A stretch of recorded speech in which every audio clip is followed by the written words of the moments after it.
Hai, Assalamualaikum geng. Okay, ni ada satu kes lah. Owner bagi tahu air kejap panas, kejap tak panas lah. Okay, kita datang check rumah dia.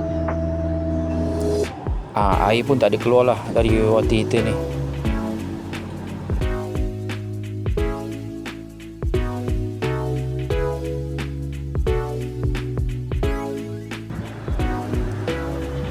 Lepas tu kita check filter dia lah. Okay, kita check filter dia, tengok terlalu kotor lah. So sebab tu air tak boleh nak supply banyak, sebab ada sumbat. Bila sumbat, air dia tak dapat tolak kat sensor itu lah.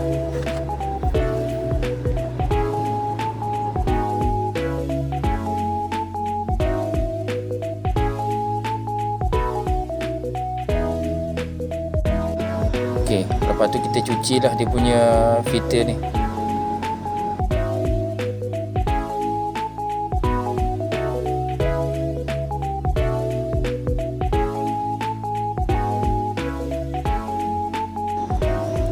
Okay, kita bersihkan dalam juga.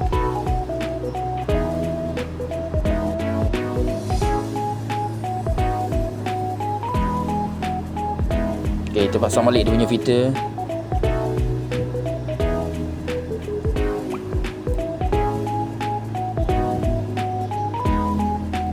Kita ikat balik dia punya hose supply.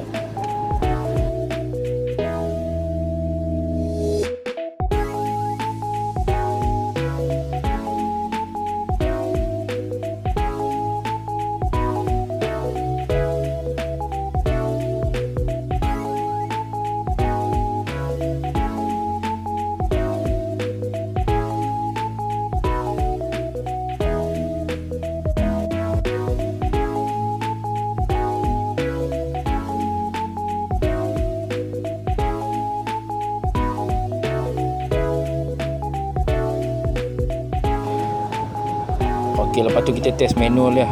Kita test manual, tengok air dia keluar. Okey, dah besar.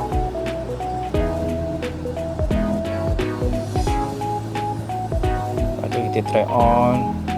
Kita on kan pump dia.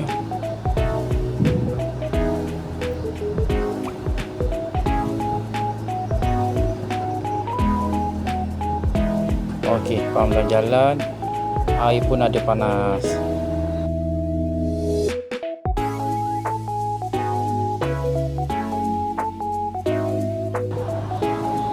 Okey, selesailah isu ni.